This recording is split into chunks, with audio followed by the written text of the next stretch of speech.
to Proudly Asian, a podcast series that tells bold and proud stories of Asians by Asians. I'm Isabel Wong, a financial journalist who wants to uncover the many Asian stories around us that are waiting to be told. There's never just one way to look at Asians.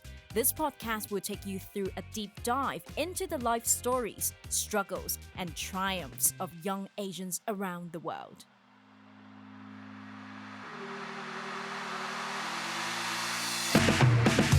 On today's episode, we are joined by Clarice Chan, a Hong Kong American product leader based in Washington, D.C. She currently works at Meta and has worked at organizations including the US government, NASA, Microsoft, Adobe, and Disney. She talks to us about how her background influences the way she builds products and how the meaning of being Asian evolved over time.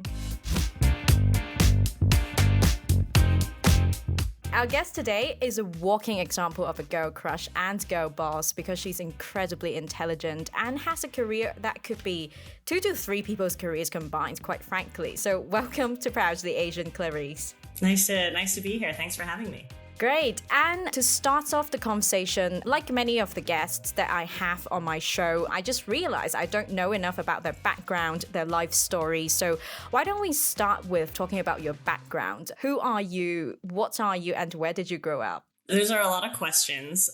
Who am I? So I'm Clarice Chan. By day, I'm a product manager at Meta. I lead our elections, democracy, and research. I was born in Wisconsin, but I actually grew up in Hong Kong, as you know. And so I spent, maybe the first 3 years of my life in Wisconsin, and then spent sort of all of my formative schooling in Hong Kong, went to international schools all my life, and then didn't sort of return to the States until I was 18 and going off for university. I ended up going to UCLA, and then, of course, staying in the States, working afterwards. And I feel like this year feels like an inflection point in my life because it'll mark the same amount of time that I've lived in Hong Kong and in the US. So I consider myself a Hong Kong American, certainly a global citizen, a technologist, all kinds of things. Oh, wow, that's impressive. I would like to talk about your experience growing up in Hong Kong because you just mentioned you literally just spent the equal amount of time in Hong Kong and the States this year. So how did growing up in Hong Kong influence your world's view and subsequent life decisions that you made along the way? And how did that experience influence the approach that you take in terms of managing, designing, and running products? Yeah, definitely. There's a lot there. I think in terms of, worldview, I think the most glaring one is certainly this discourse of, civics and politics and democracy. Growing up in Hong Kong, I think before I had an appreciation for any of that, I think what Hong Kong really impressed on me was this idea of scale and efficiency and technology. And it was just this tech hub in the 90s where, there are all these gizmos and gadgets that you get from Shenzhen as a kid. And you're just sort of infatuated with, the latest technology. I remember having sort of the first iPhone even as a teenager. Back then it wasn't even on 3G. So I look back at sort of my, upbringing with technology in Hong Kong, and sort of the technology hub that it was had a huge influence. And so I always thought about, changing the world sort of in that way of, what does it mean to create, innovate, build new spaces, have an impact on people's everyday lives. I saw just, whether it was walking on a sky bridge or being in, a new building, thinking like how incredible it would be to be able to shape people's lives through design and through technology, sort of in the fabric of society. So in that sense, Hong Kong made me fall in love with everything related to sort of design. And as a designer, you always think about what is it that you actually want to design. And I think that's where, my journey growing up and having these work experiences, that's where, as I start to see, values come through civil political discourse come through. I think the river that's run through both my experience in Hong Kong and in the US is this idea of defending democracy. And so in that sense, I think Hong Kong in many ways sort of, being on the front lines or at this gateway between East and West, that's almost every day when I think about my family, my parents, where I am now. It's almost hard to avoid, the political conversation that we sort of see and hear in the news every day, whether I'm there or whether I'm here. And so that's, I started out my career as a product manager. And, as I thought about aligning my goals and the work that I really want to have an impact on and the things that felt extremely personal to me, as product managers, we always think about product market fit. Like, are you building something that people will actually use? Is there a need for, users to use this thing? And, almost that philosophy that I have towards work, I sort of have towards myself. So what is my product market fit? Who am I? And where could I be best placed, in the world or at what company to sort of maximize the kind of impact that I can have? And so that certainly led me to Meta. We build and ship products that, 2-3 billion people around the world use. And no less, we play a huge role in obviously social political discourse. And so in that sense, I feel like where I am today is sort of this saga and culmination of my worldview starting from Hong Kong, and then, my continued journey and relationship with American innovation. Wow, that's impressive. And I must agree with you about the earlier point that you mentioned about easier access to technology or like digital devices in Hong Kong, because basically there are so many computer malls everywhere in Hong Kong. And I know this technology journalist who worked in Hong Kong, he once said that the best way for you to find out what's currently trending in the technology world is to just take a walk in one of those computer malls in Hong Kong, and you would know. And also how you mentioned living in Hong Kong, the experience, how that influences and provokes you thinking about how to best design products. And I must agree, because every day walking on the street, you see a lot of maybe inconvenience, such as some areas being particularly crowded. So that really makes you think, oh, how can we come up with solutions for that? That makes me think, well, I'm not a product designer myself. I still think about those things.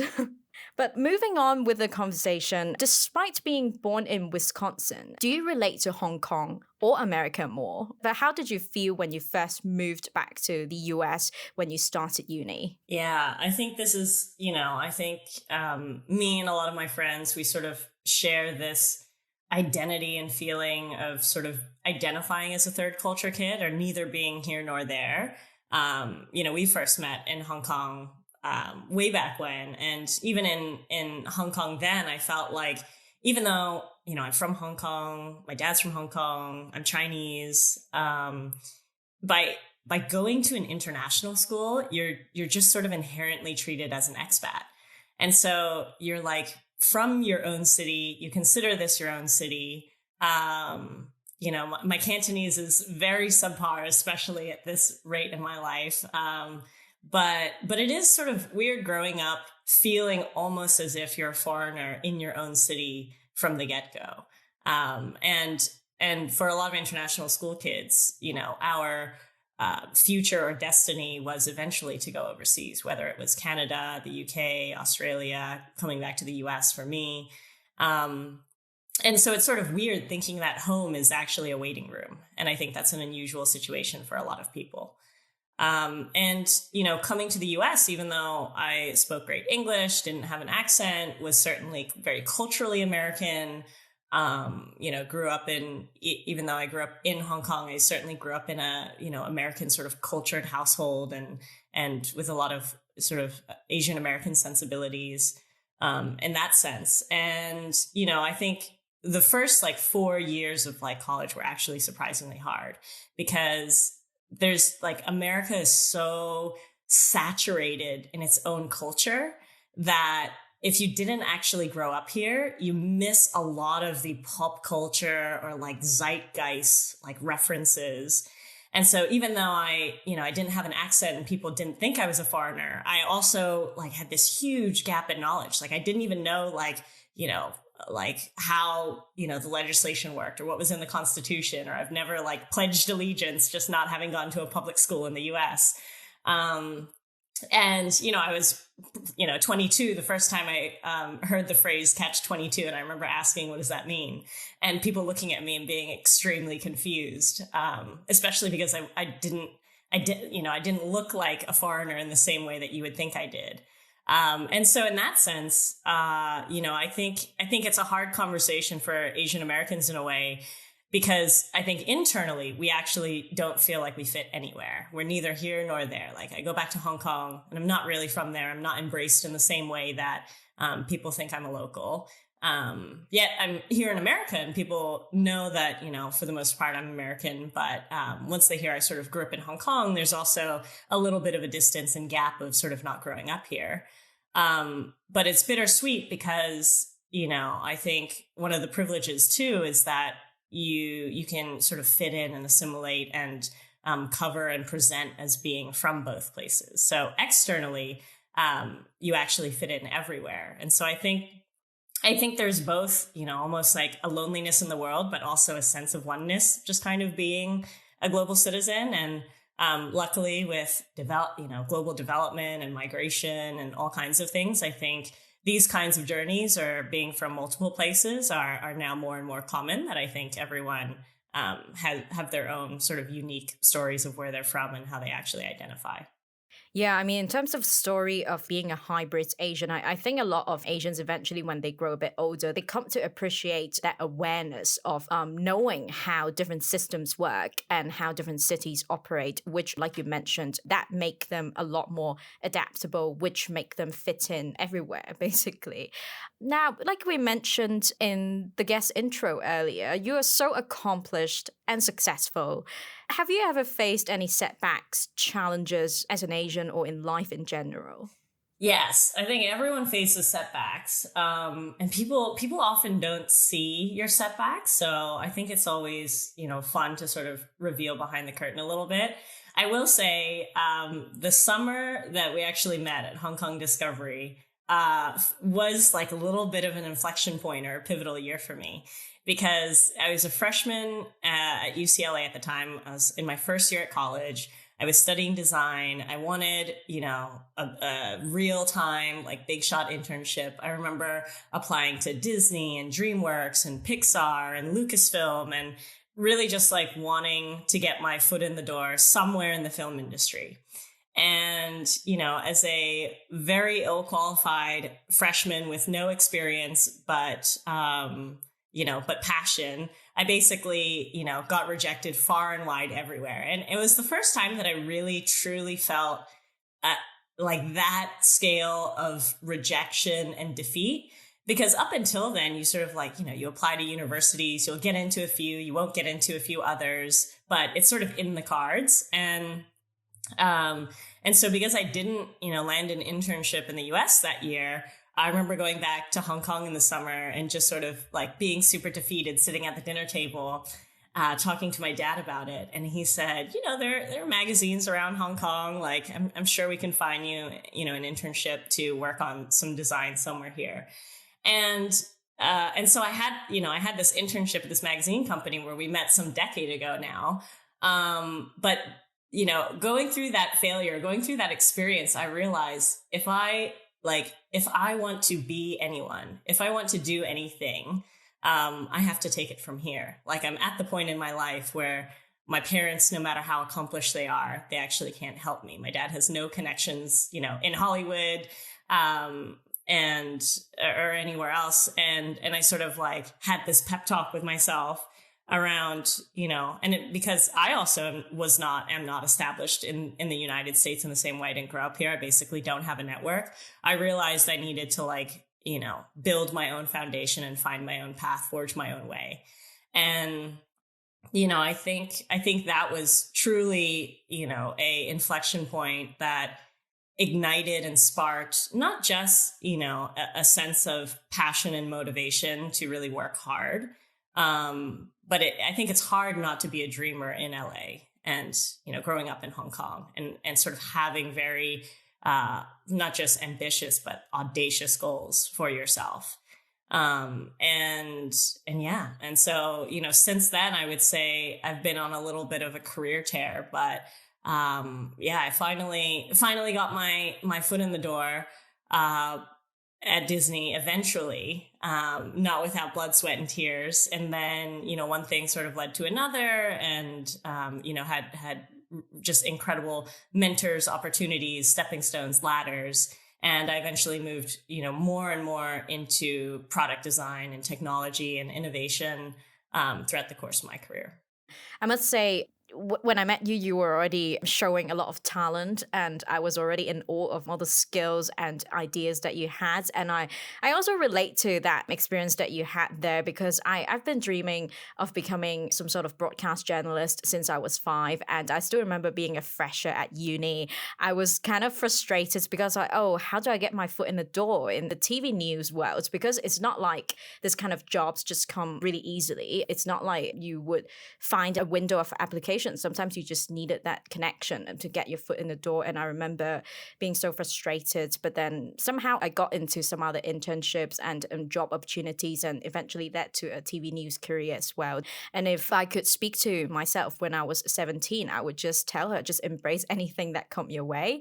And in hindsight, I wouldn't really swap any of that experience and job opportunities that I got along the way, because those are some of the experiences that got me being able to do what I'm doing today. So yeah, it was a blessing in disguise. But now, of course, you're very well traveled. You were able to live in multiple places. I mean, I could imagine for our generation, we had more opportunities and connections than our parents or grandparents did. So here's a question. How do you think the meaning of being Asian now is different from the meaning of being Asian for our parents or grandparents' generations? I think that's a great question. I think, one thing that feels almost, stereotypically or characteristically Asian is this deep sense of tradition and heritage, and almost like conservatism, like old village values, and, you know, respecting your elders. And, I think across a lot of Asian cultures, this idea of duty and and family, and what you sort of represent and who your community actually is. I think a lot of those traditional values, in many ways, are reinventing themselves with each generation. I think, with modernization, westernization, technology, borders opening up. I think in some ways, certainly with time, we've seen a lot of those cultures just become a lot more open. I think, uniquely right now, I think a lot of conversations that, we've only kind of just scratched the surface with around Asian identity, especially Asian American identity. We're only sort of looking back and unpacking, today, and beginning that journey, at least here. I don't think I've seen or heard so much, social discourse around Asian American identity in, the decade that I've lived here up until the last sort of 2 years. And I think what's extremely unique about my situation is that, when you ask that question, it's hard not to think, how does that compare with my mom and my grandma and like our like literal lineage of like 3 generations. And my grandmother's Chinese. She and her family, moved from China to Singapore and then reasonably quickly over to San Francisco in the 70s, sponsored by, one of my great aunts that we always pay our sort of respects to when we're in town. And, so my grandma does not speak an ounce of English still. But she has been a resident of San Francisco Chinatown for the better part of like 50 years. She's like a total legend, might as well be the mayor. I can't, go get a bun with her down the street without stopping 100 times and being introduced as a granddaughter. And so, in that sense, my grandma's the most Chinese out of all of us because she doesn't speak any English. But she's been an American for 50 years and very much lives an American sort of lifestyle. My mom, on the other hand, then, she's grown up in San Francisco, lived in Wisconsin, but now lives in Hong Kong. So, in many ways, she was brought up the most American culturally, having grown up and went to American high schools. But she herself now lives in Hong Kong. So she lives the most like day in, day out, like Chinese and like actual Asian experience of just physically being in an Asian city for the last, 30 years. And then me, I was born in Wisconsin. I grew up in Hong Kong. So I have the mix of like growing up with the American side of like a cultural household, but I grew up in Hong Kong where I certainly have like, just a deep sense of community and duty and everything that comes with the territory of growing up, not just in Asia, but in sort of like a mega city. And then I traversed and found my way almost as a reverse immigrant back in the US, having lived abroad and come back. And I certainly live a very American lifestyle now, but I think it's hard to avoid, how Hong Kong has sort of shaped my view. And so when I think about how Asian identity has changed over the course of 3 generations, it's almost like the 3 of us are all Asian Americans, but each of us are living a very different spectrum and reality of who we are, how we think. And, I think we're more similar than we are different. But I think because each of us have spent a different amount of time either in Asia or in the US during different parts of our upbringing in our lives, I think that completely changes the mentality of sort of our 3 generations. And, I think even as I sort of like say that, I think it's hard to not just be sort of eternally grateful for, the sacrifices that my mom and my grandma made, thinking about their journeys and where I am. So certainly blessed and honored. And I feel like not only am I sort of living the American dream, but I think they are too. And I think our tri-generational story is, almost like a 3-legged race of the American dream. Yeah, I still remember when we were chatting a bit before the recording, I was also looking through some of your social media posts and blog posts, and I remember seeing this statement, or basically what your mom said to you, I thought was very powerful, and it best encapsulates what you just described there. Basically, she said you are the first generation of women in your family to have a career, not just a job. And I think that statement really summarizes basically the experience and the story you just described there. But since we're talking about your career, I'm sure whenever anyone who knows about your track records and where you work, where you have worked, they have a lot of questions. So, of course, you have a kick-ass career and you worked at the US government, NASA, Microsoft, Adobe, and now Meta, and also previously Disney. So tell us about the experiences working in these organizations. Yeah, I think there are some commonalities in that I'm really drawn to missions and companies that don't just have incredible scale and reach. They're obviously all very large organizations, whether they're multinationals, organizations or even just the U.S. government. So Hong Kong definitely cemented that scale was very important to me. But the other piece is that I think they all have a strong sense of sort of like narrative and storytelling and what that company represents in the world. Kind of combining what we talked about earlier. I think growing up in Hong Kong, I always wanted to sort of inspire the world or change the world. And so I think that's what first drew me to media, first drew me to design, thinking about, how we can actually tell stories that, not only move people, but inspire people in their everyday lives. And as I became sort of more and more technical, especially at Adobe, I realized that, it sort of didn't occur to me the power of technology itself until I had that experience at Adobe, even as a designer. And I realized, oh, wow, like the tools and the platforms that we actually build actually shape not just like how we think, but what we can materially make in the world. And that was a huge paradigm shift for me away from almost film and media, because what drew me to that was almost, can we change the hearts and minds of people through storytelling?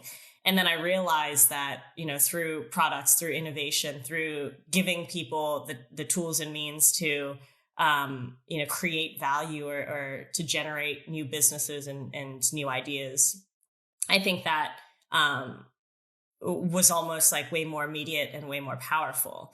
And so I then sort of pivoted away from entertainment and more into technology. By the time I was at Microsoft, the first team that I was on was the browser team. And, when I think about all the teams that I could have been placed on, the browser is a pretty boring team to be placed on just, as a new grad.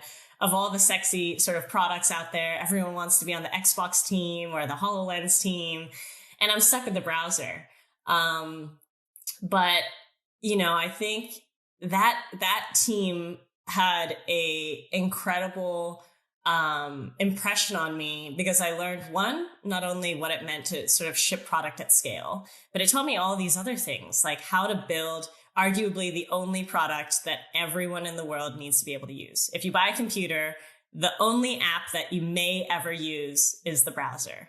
And whether you, read a right to left language, whether you are hard of hearing, whether you are an elderly, pawpaw, or a like fresh grad or an up and coming 6-year-old on an iPad, the browser is truly the only like utility that needs to work for everyone. And it taught me a lot about universal design. It taught me a lot about inclusive design. And those principles then made me realize, why isn't society also that way? And that really then made me think about civics and government services in the US. I was at Microsoft when healthcare.gov broke, and the US has certainly had its trials of technology sort of failing its citizens. And, you feel that as a user. I am a user of, the American government. And so when I think about that, like, why is it so hard to file taxes? Why is it so hard for my grandma who doesn't speak English to, get a registered nurse to help out, twice a week at home? Why is it so hard for many other people to access the social services that we supposedly have in this country? And so thinking about, the journey of the two, I thought, one, the most important problems to be solving as a technologist actually aren't the most technical. And I was, at Microsoft thinking, I can go get into AI ML and build out more search products. I can, become more technically proficient on this team or that team. But I think I sort of found this like niche for myself where I realized like I want to work in sort of the space where I'm thinking about, this utility at what are the biggest problems to solve and where are those? And that's what, led me to take a civic leave sabbatical. I uprooted, drove cross country, served as a presidential innovation fellow for 2 years in US government. And it was basically that we weren't doing anything fancy by any means. We were helping the government drive their digital transformation portfolio. A lot of us get detailed to CIOs and CTOs. And, I was at the Department of Veteran Affairs, and you can think of them as a healthcare company and a bank put together, but it was literally just like helping them get off of sending, snail mail and paper mail and onto text messaging and emails and email confirmations and just having a Twilio account, as a modern technology stack to be able to do some of those things that at this point we kind of expect, from your normal dental office. You sort of expect a text message reminder, but the government certainly is far behind on all of those things, at least here in the US. And I think on that professional journey, I think there's also just this incredible moment in time that I've always felt to sort of like go where you're sort of most needed. And of course, the US elections had felt extremely high stakes, the last election and the previous election. And I've been, following that very closely, all through sort of my adulthood. And so when there was an opportunity to come to Meta to work on something elections related, even when I think about the social media discourse that everyone's having, no less the commentary and things like watching The Social Dilemma, I felt like I need to see what it's all about, and I want to have a seat at the table and a thumb on the scale for, at least trying to solve what I consider possibly just one of the biggest problems of our generation. It's like, how do we hold social media accountable? How do we know what impact it has on society? How do we know, how do we even begin to answer these things? So anyways, that's a long-winded answer, but that's how I sort of traverse through my career and why I do what I do today. And a follow-up question on that, in the organizations that you worked at, were Asians visible in those organizations, and how did the representation of Asians evolve over time? Yeah, I think it's interesting because when I think about addressing sort of culture in the workplace, especially because yesterday was International Women's Day, there's a lot of chatter around women in the workforce, leaning in and finding allies and sponsors. And, you have this idea of a glass ceiling. And I think only now are we in very, very small groups scratching the surface or even broaching this idea of the bamboo ceiling. I'm not sure if you've heard the term, but I would say, definitely in tech, we have strong Asian representation, East Asian, South Asian. There are certainly a lot of Asians that work in technology and have, very technical backgrounds. But what you'll find is that a lot of Asians are not considered for the highest levels of leadership. And so you have a lot of Asian managers, a lot of Asian engineers. But when you actually look at the C-suite, it's not representative of the rest of the company. I think at most tech companies I've actually worked at, the actual makeup of the company is probably somewhere between 25 to 50% Asian at a lot of tech companies or startups. Yet the C-suite is less than 10%, less than 5%, less than 2%. If there's an Asian on the C-suite, it's definitely an oddity. And so I think that comes through. I think there are a number of things there. I think the idea of sort of American leadership, what that means, the kind of charisma, the kind of extroversion, the kind of attitude that I think we expect from a keynote leader or for a bullish company to make sure our shareholders are, have full confidence. I think, those oftentimes are actually in contrast with the strengths or the characteristics of what we think about when we think about Asian stereotypes or Asian cultures. We're a lot more modest. We live with, humility and we're much more obedient and not sort of the one to step out of line or dissent. We're very cooperative. And I think, a lot of people say leadership is a hard job and you actually want someone to make the hard decisions and in many ways not be cooperative. And so I think it's an interesting question at this day and age, thinking about, Asian representation. And truthfully, in my journey, I've meandered through the film industry. I've meandered through government and certainly most of my career, in tech companies, big tech companies. And in each of those worlds and fiefdoms, the challenges are actually the same for Asians. Like the film industry, we don't see strong Asian representation. And if we do, I think you get a lot of Asian tropes. They're either comedians, or sort of, tokens. We never sort of laud a Asian hero in the same way, as we do, many other cultures. And, certainly in politics, now we've got our one sort of rising star of Andrew Yang, but there's certainly not enough Asians sort of in politics in the US. And I can't wait to see more and more of that.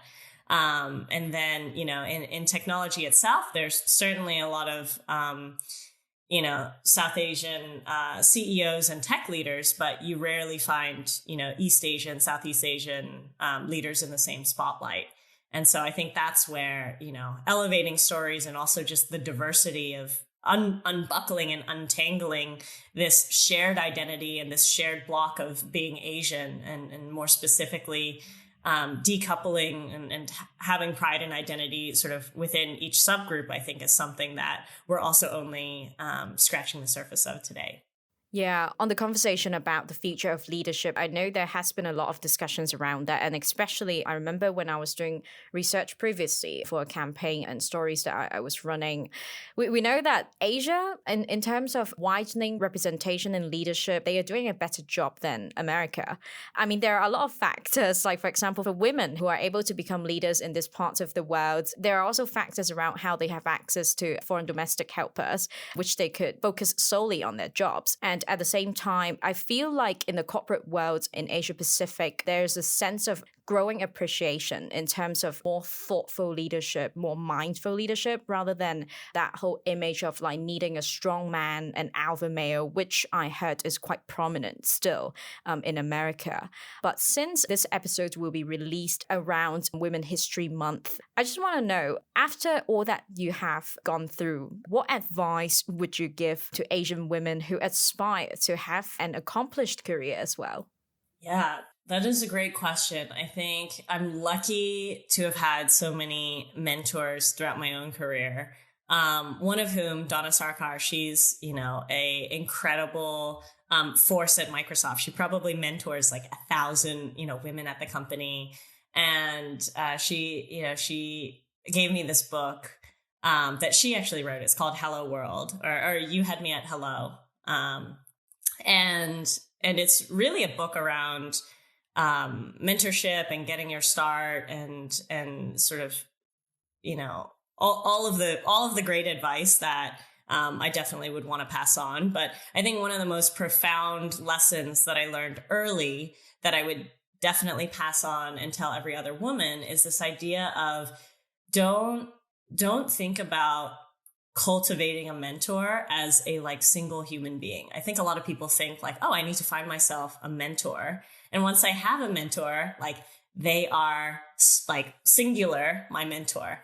And I was at a conference one year, Grace Hopper, and, I was sitting at this round table with another Microsoft colleague, and she was probably a principal leveled or much more senior to me. And she was describing this idea of, you're early enough in your career. I wish I started sooner, but you want to be building out your personal board of directors. And she kind of elaborated on it, but really it's this idea of you want to cultivate mentors and allies and sponsors in all shapes and sizes for different things. You'll want a technical mentor. You'll want a mentor for when you are considering, taking leave or motherhood or what have you. You want a mentor, as you become a manager. Not every mentor is a great manager. And so you'll want to think about a leadership mentor or a management mentor. And I think the other thing is a lot of women inherently think that they need to find another more senior woman to be their mentor, because then they've gone through what you would go through, or that they have some sort of shared experience. That's definitely true. I think it's important to have female mentors. But in this idea of your board of directors, you also want the diversity of ages, the diversity of men mentoring you. I think, if someone has built a career, a company, a giant organization, there's absolutely no reason why men also shouldn't do the heavier lifting to be coaching and mentoring women. Not just women too, minorities as well. And so luckily I've had the privilege of a lot of that, thinking and commitment almost from a lot of incredible leaders at Microsoft, where I've really seen them sort of step up in this arena of building out the next bench so that it doesn't look like the current bench. And so, to all the rising women kind of out there, if you don't already have one, I would think about, really consciously building out your personal board of directors. And now, even with every job, even with every move or life decision, you go to the board for all your advice, all your counsel. And, I make phone calls and I say, hey, is it crazy to join, Facebook in 2020? And it's just really incredible to have, just people supporting you, growing you, giving you sort of non-biased, trustworthy advice, career advice, especially. And that's gone a long way. And I think the other piece there, for women too, is that I think the advice is we don't need to do it like the men.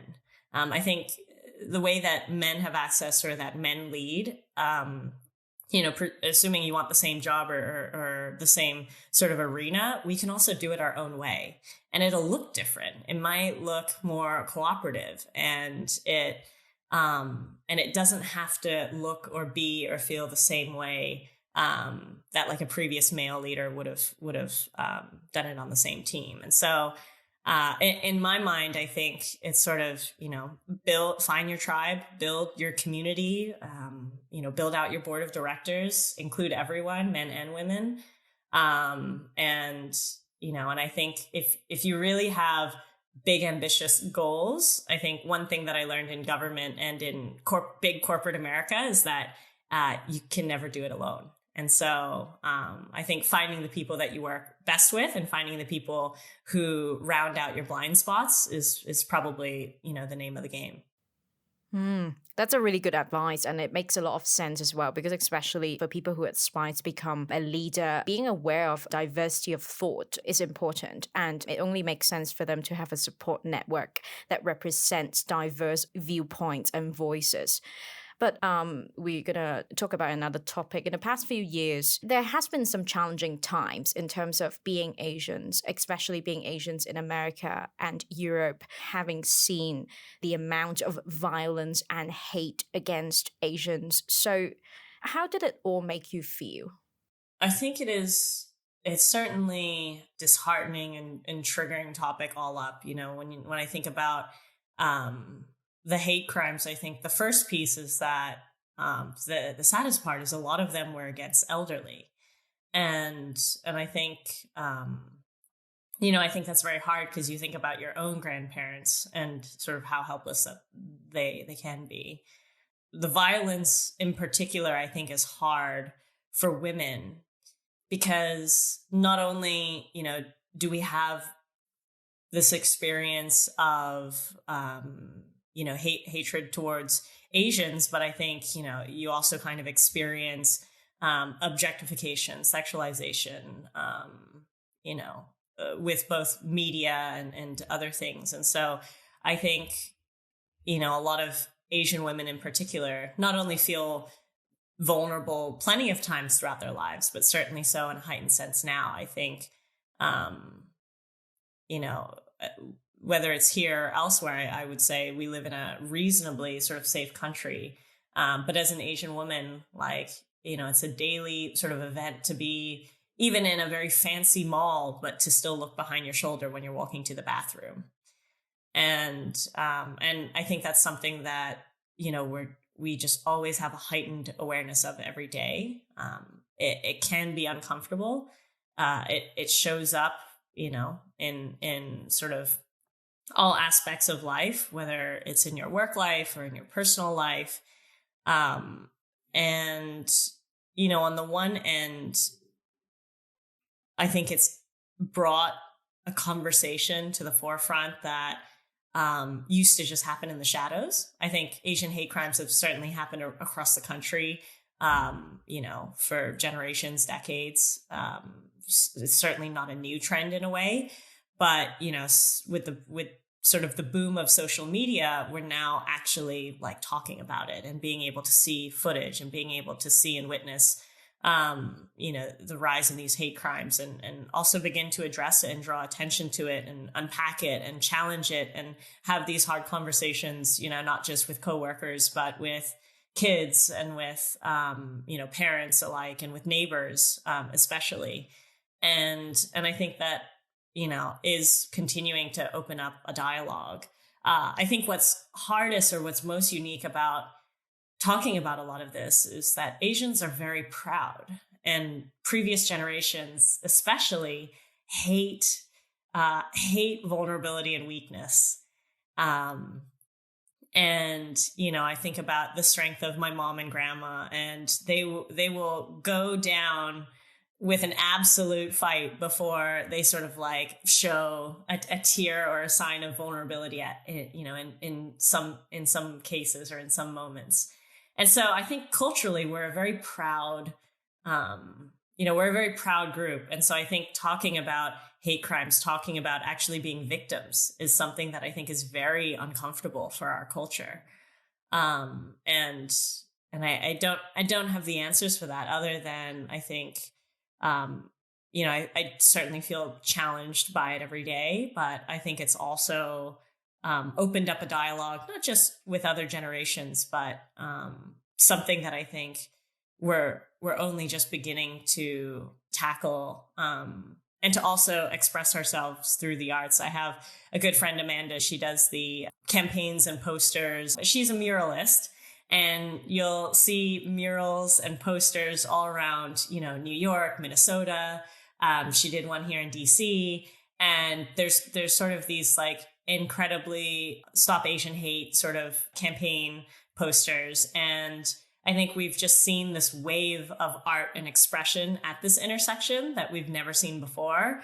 And I think that's incredibly empowering. And I'm excited to see where like a new generation of Asian Americans in particular will take, what is at present a very raw and hard conversation, but in the future will sort of be unleashed and unlocked in all kinds of different ways in the community and in politics, in the arts, in technology, in community safety.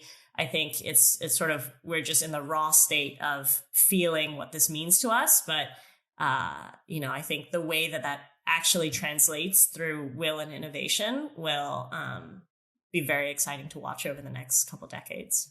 Yeah, definitely. And while it's quite exhausting to still wake up to sometimes another Asian hate crime in the morning on social media or on news feeds, I guess if there's anything positive out of all these is that, like you mentioned, it really bonds and connects Asian Americans and Asians around the world.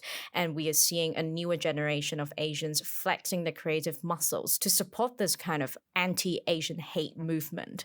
But now moving on to the next segment in the episode, and it's time for us to do Rapid Bias. Now, in this segment, I'll be asking my guests biased questions they have got asked at some point in life, and also some common biased questions Asians get asked a lot as well. So, Clarice, are you ready? Let's do it. All right. Now, I imagine you're super good at maths. I'm not good at maths. People think I'm very good at maths, but I'm actually awful at maths. Did you have really Asian parents? I love that one because it comes so loaded. I actually had reasonably Asian parents. My parents ran a tight ship. I had a lot of expectations in my upbringing. But they're also a lot goofier than I think most people realize. But I would say I had reasonably Asian parents, yes. And do you identify as being American first? I think that one's really hard just because I think yes, I am. But I think like the idea of an American, I like don't know that I like fit the like clean cut cookie mold. So I don't know that I would actually say that. I think I still feel very much like I wear just a Chinese identity first, because you have to like show up every day as a Chinese person. But I'm certainly extremely, American cultured.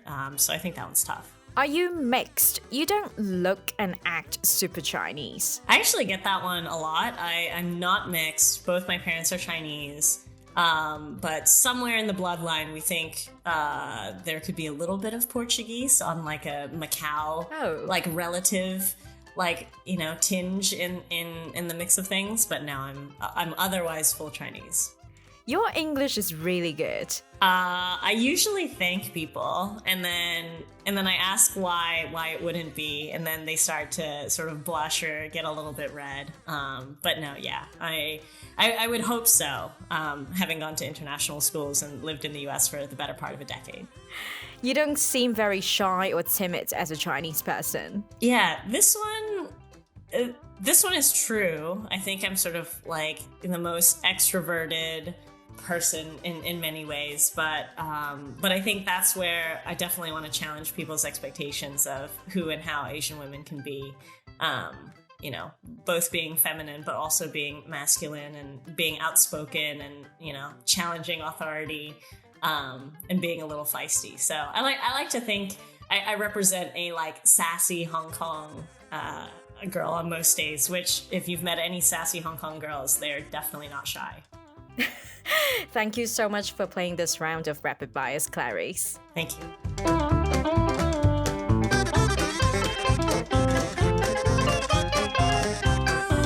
Now, to wrap up the conversation, this episode of Proudly Asian is going to be released as part of our IWD special. And with this International Women's Day's theme being Break the Bias, what biases do you want to break? And how do you think they should be broken? I think that's a great question. I think the bias in many ways, at least for women and Asian women, is that we're meant to follow someone. I think a lot of people expect us either to be obedient or to not actually be leading the charge. And I think, we're just at a time where that bias in particular, I'm excited to see and hopefully break, in the workplace. And I think we need far more representation there. And there are so many other biases. I think age in particular, I think as Asians, we obviously look a lot younger. And so I think, there's sort of this underestimation, both being Asian and being a woman and looking fairly young, sort of at any professional stage of your career.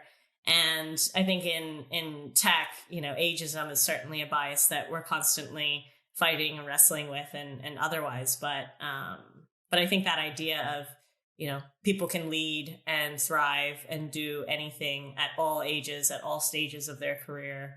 I'd love to see, age bias sort of change also in the professional setting, because what I've seen in government is it's very top heavy and we're not going to be able to solve the problems of tomorrow, without, the next generation having a seat at the table as well. So I'd love to see that conversation open up a bit more.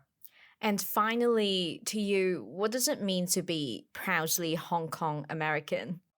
Even just thinking about what connects my experience in Hong Kong and America, it's almost like this deep sense of patriotism for democracy. I think I'm very proud to not just care and defend democracy in the way that I sort of participate or exercise my own civil liberties in the US and certainly follow Hong Kong politics, but being a technologist, working on open internet, open access to information, certainly supporting freedom of the press, I think as a Hong Kong American, I am just incredibly proud day in, day out to continue to fight for ideals of democracy.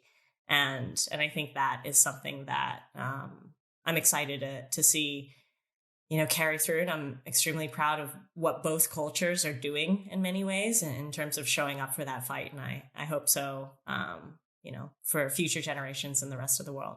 Amazing. Thank you so much for talking to us, Clarice. Great to be here. Thanks so much for having me.